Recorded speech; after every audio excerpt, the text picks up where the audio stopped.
That was Ariana Ramirez opening up the Dutchess County Fair with the Star-Spangled Banner.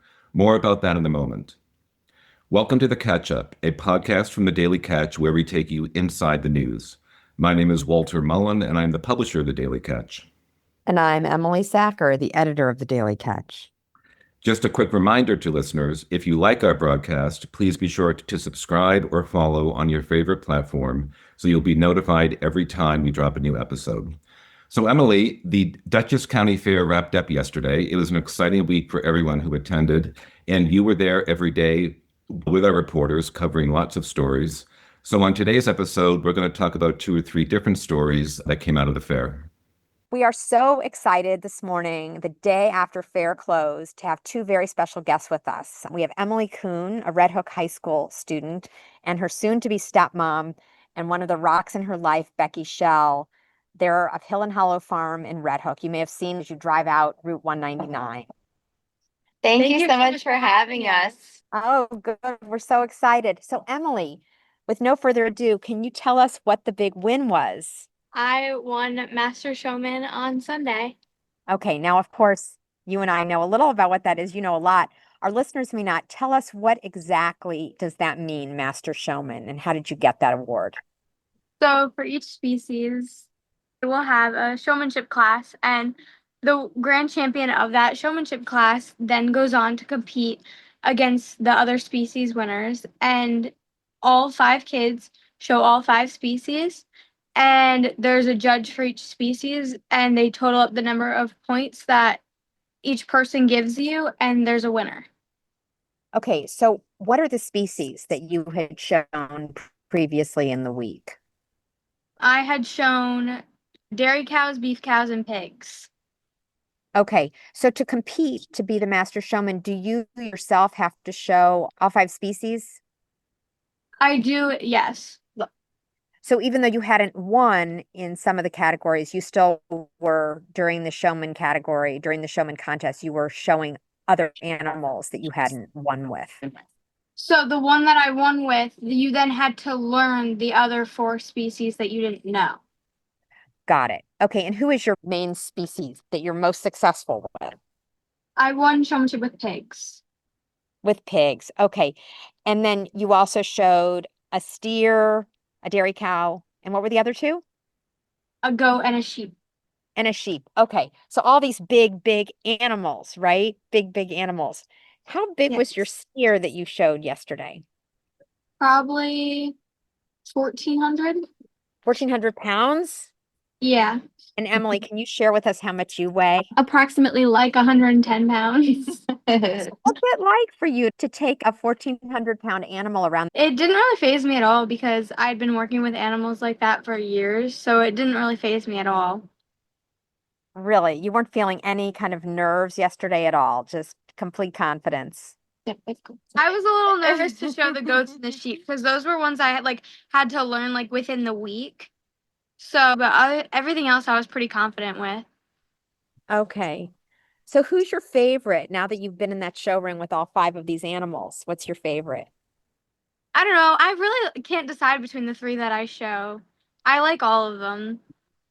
So Emily, many of our listeners, of course, have dogs and cats. Very few of them probably have cows and pigs. Do you get close to these animals like they're pets of yours? Or I do. Tell us about that. I am extremely close to my animals. I feed them every day. I go and see them. I walk them. I treat them just like I would my pets. All right, great. So another thing I think that is interesting, Emily, is how much time this must take you to train these animals and to work with them. So tell us a little bit about your day-to-day life when school starts up again. So when school starts up again, after I get home from school, I normally will go straight up to the barn. I'll feed the pigs, I'll feed the steers, and then I normally help my grandparents with any chores that they need help with. And then sometimes I'll walk my animals, or I'll give them treats, or just bond with them. And then I go home and I'll normally do my homework and finish everything up, and then I'll have dinner and go to bed. And you're a good student as well, if I'm not mistaken. Yeah. Is that correct? Yeah. Yeah. Okay. How much of farming and being on a farm part of your life? Is it all you think about? Yeah. You're just a farm girl. Yes. And I know you're not done with high school yet, but are you starting to think about your future? And do you want it to be in agriculture, or do you think you might want to do something different?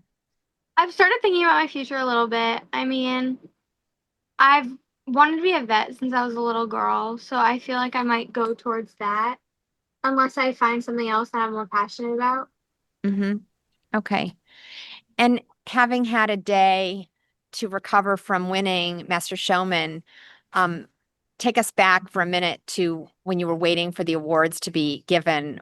What were you thinking as you waited in there with the other contestants?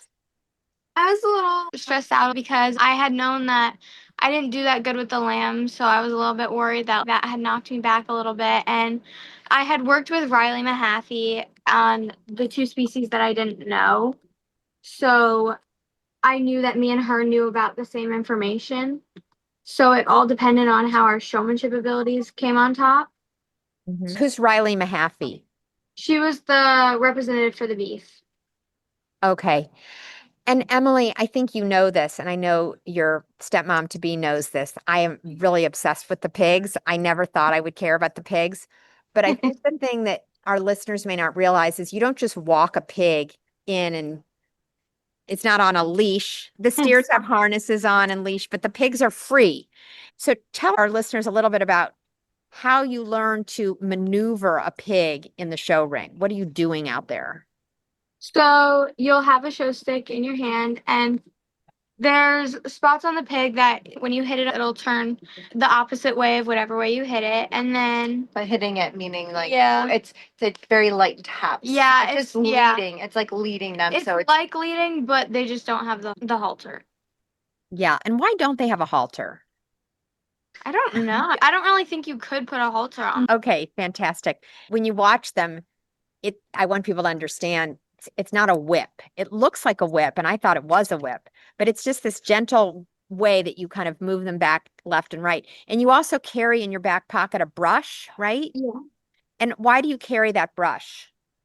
Because sometimes they'll root around in the dirt and you want to be able to brush their nose off. When I was younger and I used to show pigs, some judges would actually pick up shavings and put them on the pig, and you would have to brush it off to show that you had a brush and you knew that your pig was dirty and you needed to brush it. Wow. And there's another thing.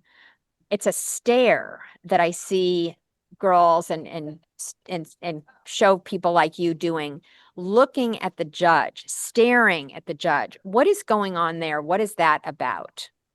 It's kind of like when you're having a conversation with somebody, you want to have good eye contact, but it's really just to show that you're aware of your surroundings and that you're able to keep your eyes on him, but also know that your pig looks good. for showmanship specifically. Yeah. For showmanship specifically, they want you to be able to maneuver your pig while you stare into their eyes and see where they're positioned at all times. But when it comes to the actual show itself, you don't have to stare so intensely, right? Because Yeah. that's about the pig. The showmanship is about the person and the pig show is about the pig. So then you don't have to be so intense afterwards. So what, Becky, you're referencing is in showmanship, you're really trying to show as a child, as a youth, how you can control the animal. And that's why looking into the eye of the judge is very important, because you're showing that you care about the judge's connection to you. Yes. Okay, fantastic. Now, Emily, tell us, what has 4-H meant to you and why do you think it's important in your life? I've been a part of 4-H since I was like 5 years old, which is the youngest you can join. And I have learned so much. I've learned to care about more than myself. I've learned that other people are willing to help you if you ask for help, and how younger kids look up to you, and basically just how much it can affect your life if you actually put in the work and you care and you want to be a part of it. Mm-hmm. You think some of those lessons you'll carry with you? And if so, which ones? I think I'll carry every single lesson I've ever learned from 4-H with me. What is maybe some of the top 2 things you think you've learned? I would say probably caring for things other than yourself, like whether it's animals or people or things. Everyone is always watching. Even if you feel like you're all alone. There's always somebody. There could be a little kid that looks up to you and they'll constantly just be like seeing every little thing you do. Responsibility. 4-H is a huge responsibility, and if you don't want that responsibility, then it shows. Okay, that's fantastic. Again so proud of you. I remember starting to know you back when you were 11 years old, and it's just been such a source of pride, maybe because your name is Emily, like mine, and a source of pride for me. And the fact that you're from Red Hook, following in the footsteps, I take it, of Lauren Menz, another Red Hook Master Showman, and maybe there have been others. Congratulations. Let's hear from you, Becky. How do you feel about this big win for Emily? What were you thinking as you were watching the show yesterday? This was her third year getting into it because she's been doing such a great job. She picks up on everything. It's amazing. Like, she just is a complete born natural show person. If there was a job that she was born for, it was showing animals. She spends the time. I mean, every day of the summer, she didn't go to camps. She spent time with her animals. She worked her butt off. And this was her third year. And I know that there were a lot of older kids in the past couple of years that were competing with her with more knowledge. And so the third time was a charm because she did it, and she did a wonderful job. Every animal that she showed, everyone was like, wow, she really just picks up on everything. I'm just so proud. Were you nervous at all watching the show yesterday? Oh, I wasn't nervous at all because I thought she killed it. I thought Okay. she killed it. Yeah, she did such a good job. I was only inside. I was like, oh no, she did such a good job. I couldn't have imagined her not getting it because she just did such an amazing job. Of course, you don't know what other judges pick up on, other people's judging styles. You know, every species had a different judge, and there were a lot of kids that were very knowledgeable as well. But the way that I saw it, she definitely brought her A game. We haven't slept in days and days and days. She really took all of her strength, and she did it. Another question for you, Becky, before we round this out, is you've got 5 kids from Hill and Yes. Hollow, 2 of your own and 3 of your partner Pete's. Yes. And I would imagine Emily has some internal family competition coming up around Master Showman. Can you talk a little bit about that, or not so much?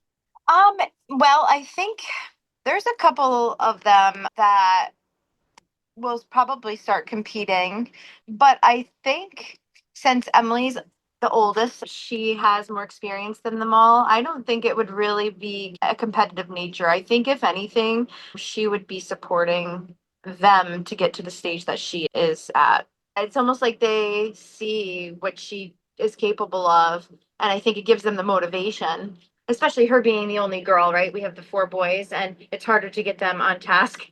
So I think it's a really good learning experience for them, and I feel like it's going to help everyone in the long run.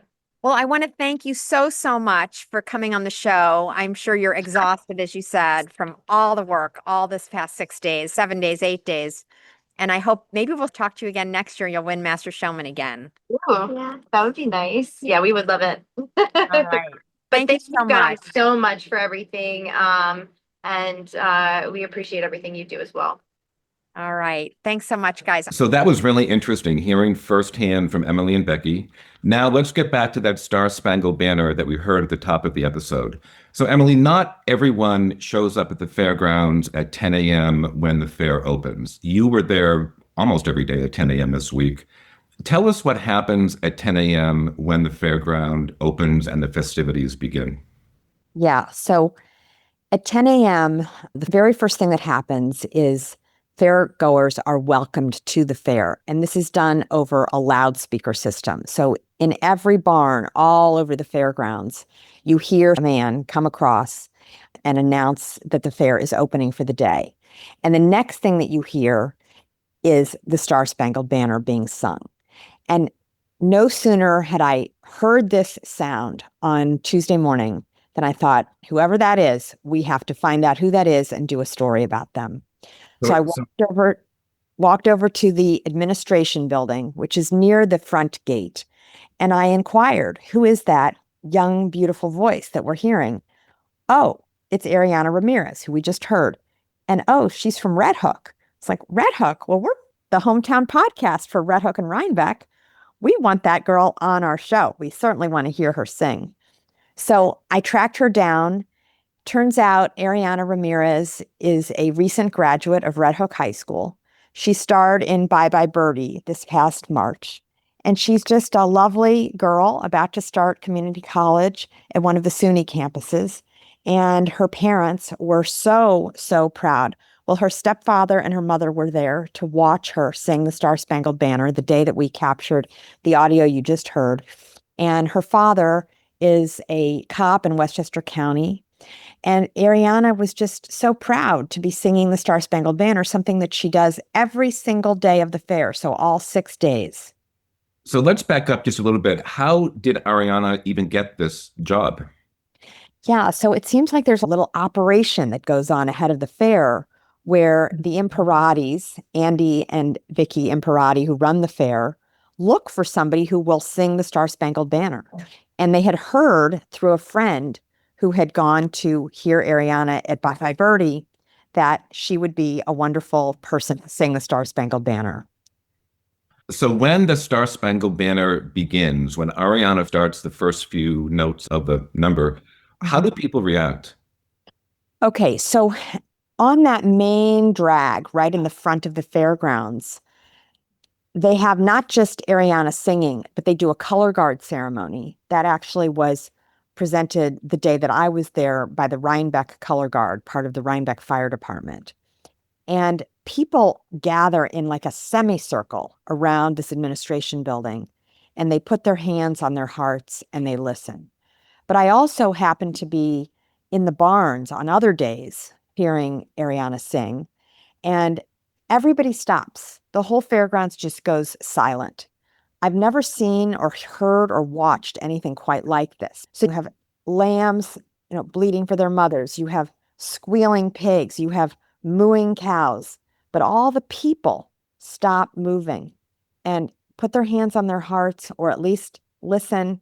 And Ariana's voice is heard all over the fairgrounds. And I even heard in Rhinebeck Village, I heard that people can hear it from their homes because it's so quiet coming across that fairgrounds. It's so flat that the sound carries for miles, at least for half a mile, into the village. So it's very moving. It's a very moving moment. It sounds like a very profound experience. Yeah. It is. And her parents were so proud. Listen to her parents talk a little bit about her now. So do we know if Ariana is going to come back next year and do this again? We do not know. We do not know. That never even came up. But we do know is that she's using this experience as a lesson, both for herself and for other people. There's obviously a lot of pride. I mean, I love Dutchess County. There's so much opportunity here. And I think I'm living proof of that. Because like I said earlier, I was really shy, I guess. I always wanted to just do what I needed to do, but now things are changing. I'm starring in musicals, and I'm being asked to sing at the Dutchess County Fair. So I think it shows that there's a lot of opportunity for anybody. And if you love to sing, you have to show it because people love it. There's not too much talent, pure talent nowadays. So show it off while you have it. That's awesome. It'll be interesting to watch Ariana's career. And if she does go into entertainment, we can always say that we knew her when. And we helped launch her career. Let's move on to our next story. What many listeners may not know is at the end of the fair, there is a youth livestock auction where the children who have been showing their animals put the animals up for auction. Is that right, Emily? Yeah, so it's actually a little bit even more complicated than that. So we're talking about kids as young as 5 and 6 years old, and we're talking all the way up to kids who are 17 and 18 years old. And they sell the animals they have raised over the course of the last 5 to 6 months to a year. There are qualifications to get into this auction. In fact, last week we did a story about Addie Kilmer, who raises both roaster chickens and also pigs. And she had not been successful in getting her pig to weigh enough to be into the auction. But most people know coming into the auction, if it passes muster during the course of the week, It will be auctioned off, and the auction takes place on Saturday, the penultimate day of the fair, the second to last day of the fair, at 4 o'clock. And it's another fascinating experience because what you have is this one barn, the central barn at the fairgrounds, is literally packed, standing room only, with people who are ready to bid on these animals. And they know going in, they're going to pay way, way, way more than the market price for these animals. So, for example, you might have a chicken that sells for $2,300. Hobson Windows bought Addie Kilmer's bird for $2,300, which comes to $174 a pound. Chickens usually sell for $1.50 to $2.50 a pound. So why do they do this? I'm sure you're interested, are you not? I am very interested. Yeah. So this is a charity auction. And the people who are buying, they are farmers in some cases, they are business owners, they are people who really want to support 4-H and what is now called National FFA, or Future Farmers of America. They want to support these kids in their ability to get another animal for next year. So they need to buy those animals. They want to support their studies. So for many of these kids, they are saving for college and they have the opportunity to set aside money at the end of the livestock auction. There's also a certain portion that goes in some cases to charity, and there's a certain portion that goes to 4-H or FFA. So it's a very important aspect of the fair, and it's kind of a beautiful moment when the youth and the children really say goodbye. They know these animals are going off to slaughter. There are a few exceptions. We can talk about that in a minute. But they are saying goodbye to the animals, and they know that as part of the cycle of agricultural life, they are going to meet another animal very soon who they will raise to the same point for next year. Interesting. Very interesting. Were there any real high price sales at the auction? Yeah, so I just gave you the $2,300 example. Emily Coon's steer, we just listened to Emily and talked to her, sold for $12,210. That was a half-ton animal, a little over a half-ton, I think 1,200 pounds.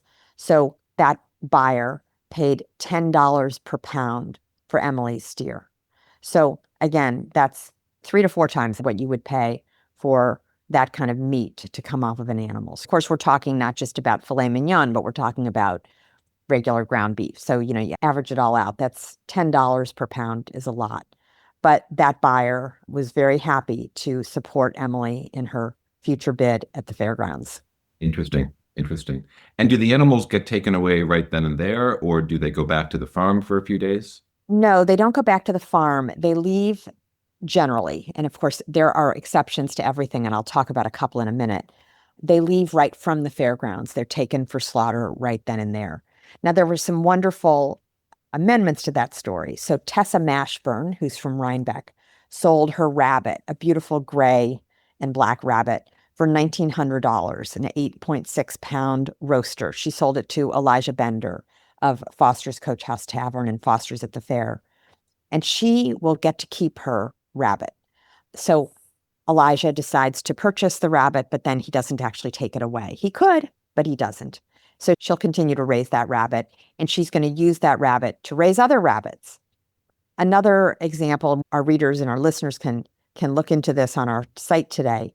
Another example is Roger Logren III, a sophomore at Red Hook High School, who sold his goat, his meat goat, for a very tidy sum. I can't remember the exact amount, but thousands of dollars.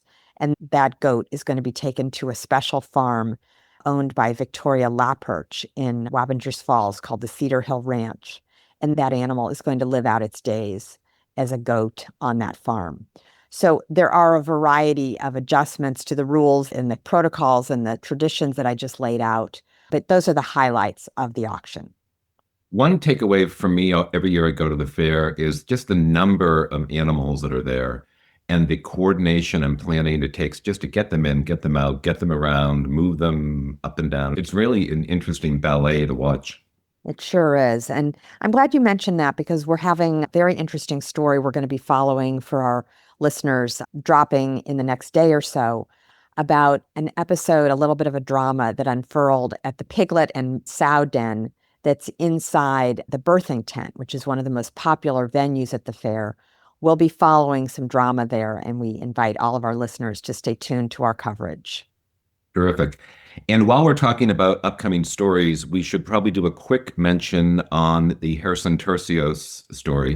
Do you want to give listeners a quick update on what we learned recently? Yeah, so this is a very quick, incomplete update. But last week, we learned through a website that the government maintains that Harrison had been moved. First, he had been moved from Orange County to a detention center in Newark. Then he was moved from a detention center in Newark to a detention center in Louisiana. Then we learned late last week that he had been moved to a staging facility at an airport from which ICE, the immigration authorities, typically deport an individual. But then just this morning, we just checked and we found that Harrison is back in Orange County and was just transferred over the weekend. So the saga continues. I cannot tell you what it means, whether it's good news for Harrison or not, but you would think that coming back closer to home can't be a bad sign. So again, we will continue to follow this story. We'll stay on top of it, and we'll update our listeners. I can't imagine they would make the effort to transport him back to Orange County if there wasn't some new development. We'll have to see. Great. Okay, Emily, it's time for you to ask me a question before we wrap up the episode. Well, I seem unable to move away from the fair. It closed Sunday at 8:00. So, Walter, I know you went to the fair this past week, and you're right. I was there every single day. I have my favorite moments, but I'd love for our listeners to hear what was your favorite activities that day that you went to visit. Sure. So I planned to go on Wednesday, and as you know, it was pouring rain here on Wednesday, so I did not go on Wednesday. Then the sun came out on Thursday, so I went on Thursday afternoon and had a great time. I started off by watching the canine dogs do a demonstration, which was terrific. Then I wandered around, went to the horticulture barn and saw the prize-winning vegetables and flowers. That was fun. I had a lovely lunch at Foster's at the fair, which was great. And then I just walked around. I finished by watching the dock dogs demonstration. Dock dogs are the dogs that jump into a pool of water. So there's a ramp and there's a pool of water, and the dog owners throw a ball or throw a stick into the water and the dogs jump off the water. It sounds kind of silly, but it's really fun to watch. And there must have been like 200 people there watching. So the dock dogs are a really popular attraction. I think my big takeaway from the fair every year is there's a really lovely continuity to it every year. It doesn't necessarily change a lot year to year. It's the same sort of run of show. And there's the midway, there's the food, there's the animals. There's also something very comforting in that continuity. Yes, it is. It's really something. There's continuity, and yet, as we know, there's also change, because we were able to do a story just 10 days or so ago about all the new things, and we filled thousands of words. But you're right. I think when you're inside there, you just feel like there's something you can count on, and you can always count on the lemonade and the French fries and so on. And that's a wonderful feeling too. Exactly. We hope our listeners will come back and continue to follow us as we update all the latest stories and as we follow the fair into 2026. So this concludes our episode of The Catch Up. We hope you enjoyed listening. If you like our broadcast, please be sure to subscribe or follow on your favorite platform, and you'll be notified every time we drop a new episode. Thank you to Maddie Rosenberg and Jen Hamoud at Radio Free Rhinecliff for their help producing today's episode. And thank you to Esther Martell for her help with editing. Emily, always a pleasure catching up with you. Yes, with you, Walter, too.